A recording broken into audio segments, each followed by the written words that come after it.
When I was younger, in my 30s, my late 30s, I wanted to open up a domestic violence shelter because I was once in a domestic violence shelter way back in my days. So that was something that became important to me. One, to be able to give back, and two, because I've been in that situation. I knew what type of services I wanted to offer people. I knew what programs I wanted to incorporate. I know that because of my background as a legal document preparer, I could then assist women and men with divorce preparation, immigration, and also bankruptcy. And so life happened, had my own family, married twice, bought a house, lost a house, jobs, businesses, you name it, life happened. So eventually, later on in my life, just recently, I would say in the last 3 years, I decided that I would open up an independent living facility. This would allow people who don't have a home to live in. And what it would also do is assist them with not living in their cars or under a bridge or in a park. Um, so that was that. So when I decided to make preparations for this independent living facility, I realized that I wasn't really in a position to do that on top of what I was doing for my business. So I then became a housing resource agency where I would, people would call me from wherever looking for a place to call home. And then I will connect them with the right people in that city and state and city so that they're able to connect and find some place to live. Um, so I do that currently along with my other services. Now, I want to break down what I saw recently. I watched a video on YouTube, and the lady was showing individuals, couples, and families that were living in hotel rooms. And one may say, "Oh my God, why are they living in a hotel room? Like, who would do that? How much money are you spending to stay in a hotel?" Well, they were staying in the hotel at the, whatever rate, daily rate it was. And what happened is after 30 days, they are now locked in at that price daily. So it cannot be increased. And they had, I believe, the taxes are not charged after 30 days. That's what I'm hearing. So we have families that are living in hotel rooms, and it makes sense rather than sleeping in the car. One, they have access to, some of them have access to breakfast, continental breakfast, so they have that. Some of them, if they have a refrigerator slash microwave in their room, then of course they get to utilize that. If there are um, other amenities downstairs in the hotel room, in the hotel, they'll be able to utilize that as well. So now they're also able to use the washing machine and dryer. Of course, they have to pay for it. They have access to the fitness center, the office space. So, say for instance, they do work, they need office space. They are there. Um, the gym, the pool, they have access to all those things. However, they just don't have a lease, right? They're living in a hotel. And so I watched a video, a few of videos, and it was weird, but you got to do what you got to do. And so they were living in hotels. Some people I know are still living in their cars. They even have YouTube channels. They're living in their cars. So, with that being said, um, with the holidays coming and going, and then also with Trump and all the different things that are happening, people losing their jobs. Um, I believe I saw UPS and FedEx, no, UPS and Amazon are now laying off people. So people who were working last year, racking up those overtime hours, are now facing layoffs, which means we're going to have more people that are not working or working less hours, um, and or maybe possibly even losing their homes, cars, or anything else that they have because of the economy. So this video is being made because I wanted to bring awareness to you guys that there are shared living spaces that are nationwide. They're not ran by companies or businesses. They're ran by individuals like myself who want to make a difference in their community. And so they decided to either purchase or rent out houses, make them um, very, very homely and safe, where individuals can come and live there temporarily, even long term, until you're able to locate housing on your own. Now, one would say, why is this existed? Well, the normal person has to pay, will have to be qualified to rent a 1 bedroom or a 2 bedroom or 3 bedroom home, and you would have to make 3 times the rent. So that's one. The second thing is your credit score would have to be at least a 640 to be able to rent. That's two. Three, you would have to also pass a criminal background check. And sometimes we have individuals that have had a pass and now are on a straight and narrow, have the job, have a decent credit, and everything else, and the money, but because of the background, they cannot get an apartment on their own. Now they may need to either get a co-signer or a guarantor to be on the lease with them. And nowadays, nobody's trying to add more stress and financial woes onto their situation, right? But there are people that will do that. But for the most case, they can't find friends or family that will say, hey, I'll co sign for you and take on that liability and responsibility. No one's doing that today. So you're on your own. So these are the reasons why the ILF, which is the Independent Living Facility, shared housing, came about a few years ago. And it became very, very more known in certain states. Now, I know in Orlando, Florida, they're huge here. However, in other states, people are now starting to, you know, get into this type of business to be able to offer housing for individuals. Now, these individuals can be senior citizens that are on a fixed income.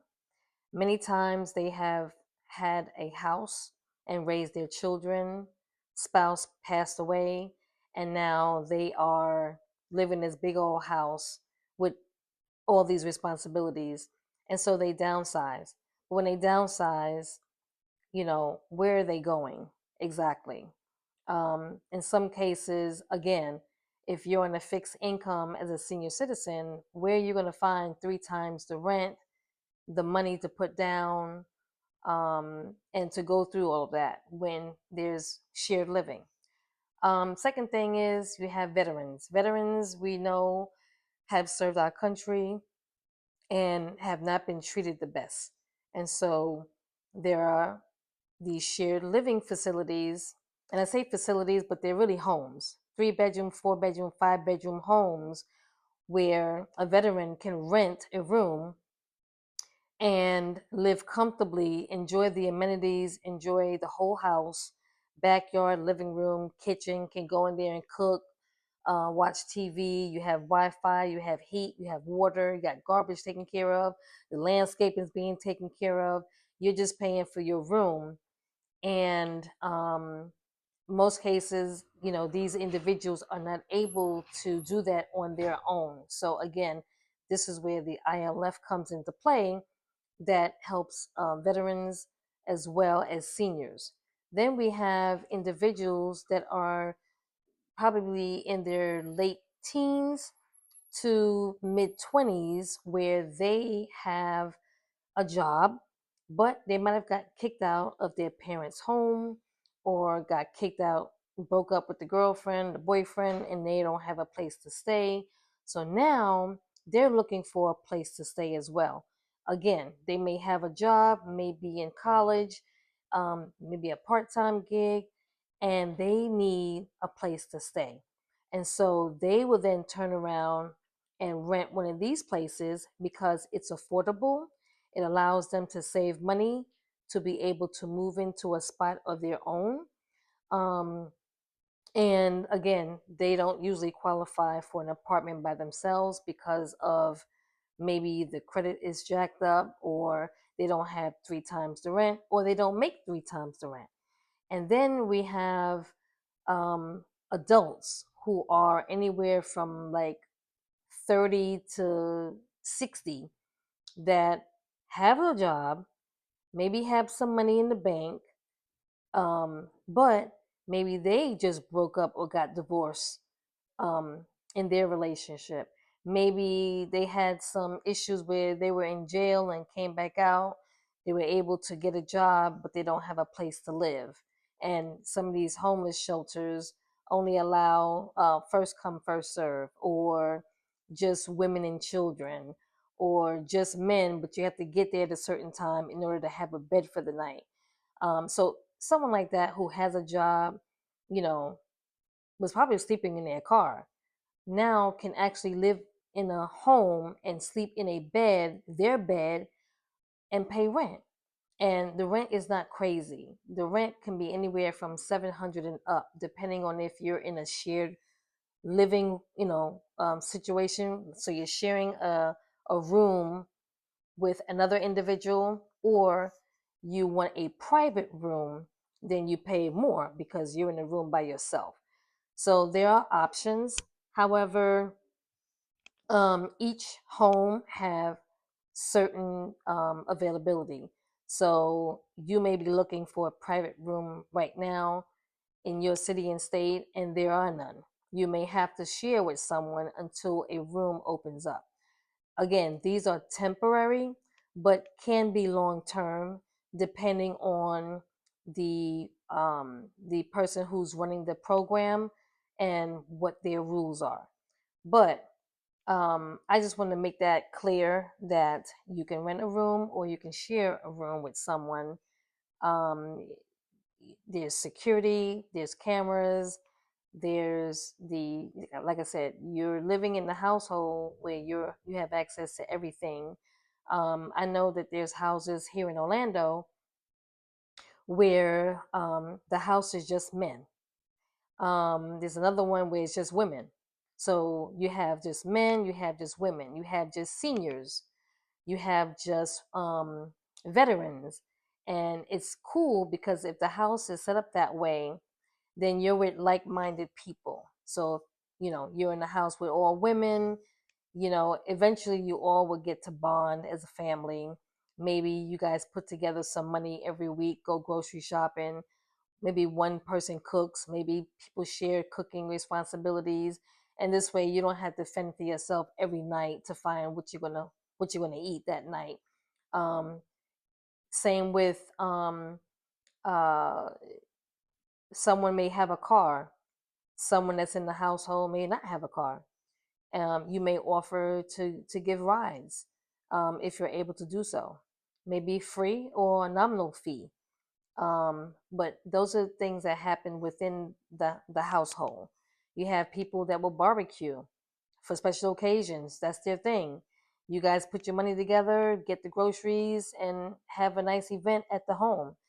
because at the end of the day, even though you're there temporarily, you are going to bond with someone, and you are going to do favors for each other.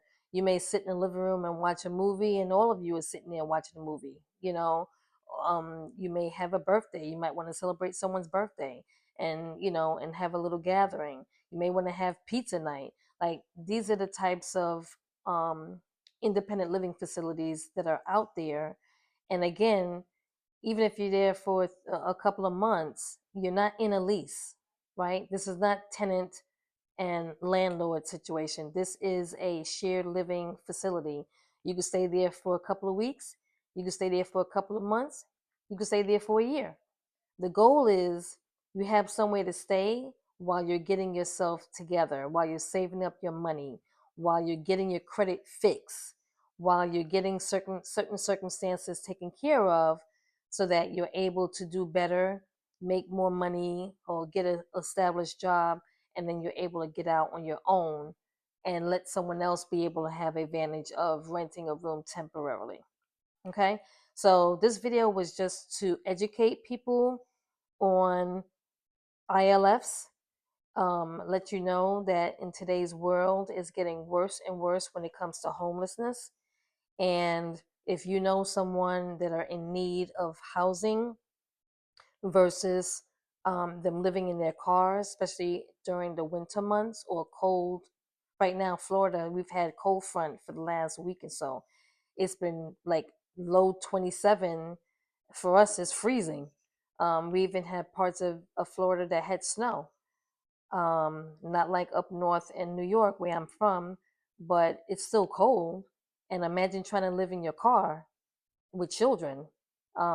It's ridiculous. So if you know someone that need help, please let them know that there are such places called ILFs. I am a resource, so reach out to me by text or call, and we will find you a location that's near your city and state where you're able to um, find some place to live. So if you receive SSI, they don't care. That's fine. If you receive SSDI, that's fine. If you work, that's fine. If you have mental illness, but you're on meds and you work, as long as you take your meds and you're working and you don't cause problems, there's placement for you. If you're have a disability, there's placement for you, like physical disability. Um, there's a home for everyone, is what I'm trying to say. So reach out to me. My number is 954-825-8013. You can also reach my office line, which is 407-326-3302. Either number, you'll get a hold of us. We'll take down some information, and whatever state and city you reside in, we will locate a place that's available.